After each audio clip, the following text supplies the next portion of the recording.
wanted to do a quick video today on hotspots because we've had some customers with some really cool applications recently.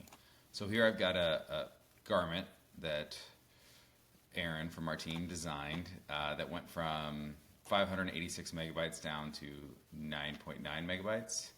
And to add a hotspot, I'm going to click Add, click onto the garment.